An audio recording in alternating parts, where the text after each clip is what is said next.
প্রথম কথা হচ্ছে হায়ার সাইকিক ফাংশনের জন্য পেশেন্টের অ্যাপিয়ারেন্স কেমন আছে, ঠিক আছে? পেশেন্টের অ্যাপিয়ারেন্স কেমন আছে একটা দেখতে হবে।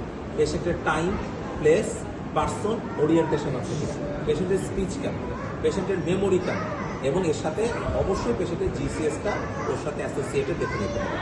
ওকে, তাহলে একটু জিসিএসটা আগে একটু বলে ফেলি। জিসিএস যখন তুমি দেখবে, জিসিএস এর মধ্যে কিছু পার্ট আছে। একটা হচ্ছে পেশেন্টের আই মুভমেন্ট কেমন আছে, পেশেন্টের স্পিচ কেমন আছে, পেশেন্টের মুভমেন্ট কেমন আছে। আই মুভমেন্ট মানে কি? আই মুভমেন্ট মানে চোখটা খুলে আছে। এই যে চোখ খুলে থাকা, অনেক মানুষ ঘুমাতে পারে, তাই না? তাহলে এটা কিন্তু একটা ইস্যু। তাহলে একটা মানুষ যদি চোখ কোনো কারণে বন্ধ করে রাখে, তাহলে স্পিচে এটা খুলছে কিনা। ওকে, 2 নম্বর যদি স্পিচে না খুলে কোনো পেনে খুলছে কিনা। আর 4 নম্বরে যে কোনোভাবেই আমি চোখটা খোলাতে পারলাম না, তাহলে এই পেশেন্টের কি হচ্ছে, চোখটা স্পন্টেনিয়াসলি ওপেন করে আছে। তাহলে আমি কি বলবো, এটার 4 হবে 4 আউট অফ 4।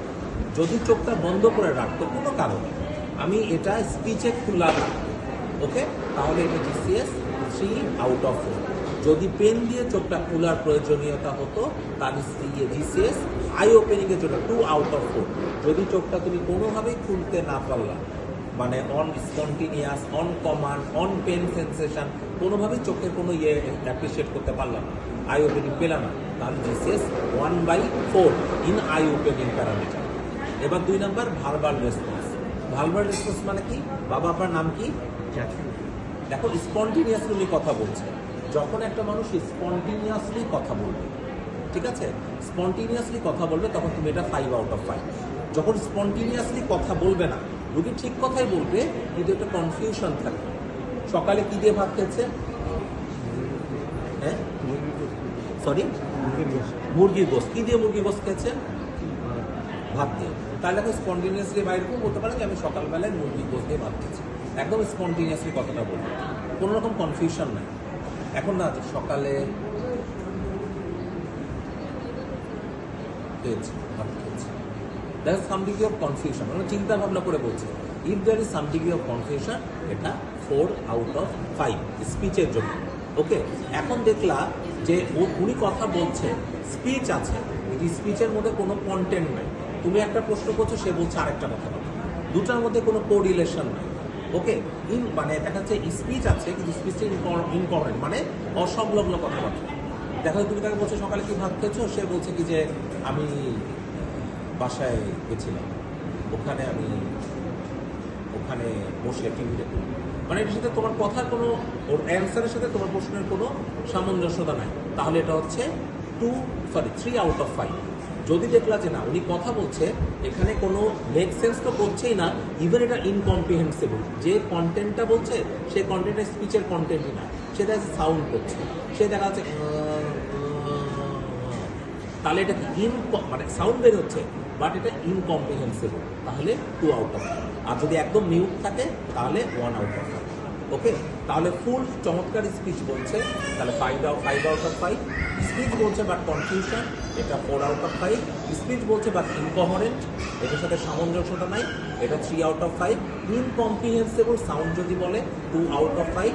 কোনো রকম শব্দই আসে না, তাহলে 1 আউট অফ 5। ওকে, এরপর হচ্ছে মোটর রেসপন্স। মোটর রেসপন্সের জন্য আমাকে প্রথমে যে কাজটা করতে হবে সেটা হচ্ছে একটা স্পন্টিনিয়াস মুভমেন্ট আমি ডিটেক্ট করছি। আমি যখন কথা বলবো তখন পেশেন্ট দেখবো যে অনেক সময় স্পন্টিনিয়াসলি নড়াচড়া করবে, ঠিক আছে, স্পন্টিনিয়াসলি নড়াচড়া করবে, স্পন্টিনিয়াসলি অ্যাক্টিভিটিগুলো মেনটেন করবে, একটা হ্যাঁ out of 6। Okay, 6 out of 6। যদি এটাতে তুমি মেনটেন করতে না পারো, তাহলে একটা পেশেন্ট সেমি কনশাস অথবা ড্রাউজি, কিন্তু পেশেন্টের স্পন্টিনিয়াস মুভমেন্ট পাচ্ছ না, হাত পা স্পন্টিনিয়াস নাড়াতে পারে না। ওকে, আমি কোনোভাবে মুভমেন্ট পাচ্ছি না, কোন স্পন্টিনিয়াস হাত পা নড়াচ্ছে না, পেশেন্ট একদম স্থির হয়ে আছে, এটা কোনোভাবেই ইয়ে করছে না, তখন আমরা নেক্সট যে কাজ করতে হবে লোকালাইজেশন টু পেন। কোনো একটা জায়গায় তাকে একটা পেন সেন্সেশন দিতে হবে। পেন সেন্সেশন দিয়ে তাকে এটা লোকালাইজ করতে পারছে কিনা আমাকে চেক করে দেখতে হবে। পায়ে ব্যথা আছে, কোথায় লাগছে, এখানে লাগছে, তাহলে লোকালাইজেশন টু পেন। এখন এটাতে যদি তোমার লোকালাইজ করতে পারে, তাহলে এটা হচ্ছে 5 আউট অফ 6। তুমি একটা পেন সেন্সেশন দিলা, লোকালাইজেশন করতে পারলো না, কিন্তু পাটা উঠায় ফেললো, উইথড্র করে ফেললো, তাহলে সেটাকে হাত ছড়ায় ফেললো, তাহলে এটাকে আমরা বলি হচ্ছে 4 আউট অফ 6। ওকে, তার আবার বলছি spontaneous movement 6 out of 6। Localisation to pain 5 out of 6, abnormal withdrawal তাহলে এটা 4 আউট অফ 6, ঠিক আছে। এরপর যখন তুমি দেখলা যে তুমি এখানে একটা সেন্সেশন দিলা, বডি ফ্লেক্স করলো, গোটা বডি ফ্লেকশনের মধ্যে গেল, তাহলে এটাকে আমরা বলি হচ্ছে 3 আউট অফ 6। তুমি একটা সেন্সেশন দিলা, বডি এক্সটেন্ড করলো জাস্ট লাইক দিস, তাহলে 2 আউট অফ 6। তুমি একটা পেন সেন্সেশন দিলা, বডিতে কোনো মুভমেন্টই পাওয়া গেল না, তাহলে হচ্ছে 1 আউট অফ 6। ওকে, তাহলে আমি আবার বলছি একটা স্পন্টিনিয়াস মুভমেন্ট প্রেজেন্ট, তাহলে 6 out of 6। Spontaneous movement present নাই, তুমি একটা জায়গায় পেন সেন্সেশন দিলা, সে লোকালাইজেশন করতে পারবে, এটা এই জায়গায় হচ্ছে, ঠিক আছে, তাহলে এটা 5 আউট অফ 6। এক জায়গায় পেন সেন্সেশন দিলা, লোকালাইজেশন করতে পারলো না, দুটো সরাই ফেলবে। লোকালাইজেশন করা মানে কি, পেশেন্ট আমি কি চিন্তা ভাবনা করে বলা যে ওই জায়গায় পেনটা সেন্সেশন হচ্ছে, তো ওই জায়গাটা সরাই ফেললো, তোর এখানে পেন দিলা, উইথড্র করে ফেললো, তাহলে এটা 4 আউট অফ 6। এক জায়গায় পেন সেন্সেশন দিলা, বডিতে অ্যাবনর্মালি ফ্লেকশন একটা মুভমেন্ট ডেভেলপ করলো, ইট ইজ 3 আউট অফ 6। একটা সেন্সেশন দিলা, বডিতে অ্যাবনর্মাল এক্সটেনশন একটা পোস্টার আছে, এটা ডেভেলপ করলো, তাহলে 2 আউট অফ 6। বডিতে কোনো কিছুই থাকলো না, তাহলে এটা 1 আউট অফ 6। জিসিএস এর সর্বনিম্ন ভ্যালু হচ্ছে 3 আউট অফ 50, 3 আউট অফ 50। আনকনসিয়াসনেসের জন্য অ্যাটলিস্ট 8-এর নিচে নেমে যাবে। ওকে, আচ্ছা এইটুকু এখানে পেশেন্টের কনসিয়াসনেস ওরিয়েন্টেশন দেখতে হবে। ওরিয়েন্টেশন দেখে 3টা জিনিস, একটা টাইম, প্লেস, পার্সন। কয়েকটা প্রশ্ন তাকে করতে হবে, কী করতে হবে, যে আপনার নাম কি, এটা একটা, এখন আপনি কোন জায়গায় আছেন, ওকে, কোন জায়গায় আছেন, তারপর আমাকে কি চিনতে পারছে, এখন ধরো ওনাকে দেখে আমার চিনা উচিত যে আমি একজন ডাক্তার, তাই না।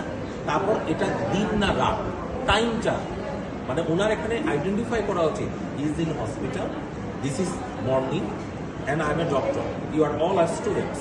এটা কিন্তু ওনার ওরিয়েন্টেশন, ওনার ডেভেলপমেন্ট ডক্টর, যেটা অ্যাপ্রিসিয়েট করুক না কেন, এই জিনিসটা তার অ্যাপ্রিসিয়েশনের মধ্যে আসা উচিত।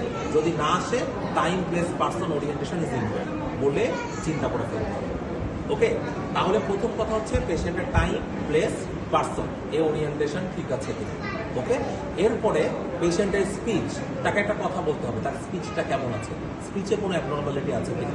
অনেকগুলো পেশেন্ট আছে স্পিচের কন্টেন্টগুলো স্নাডিং, ন্যাজাল স্পিচ হতে পারে।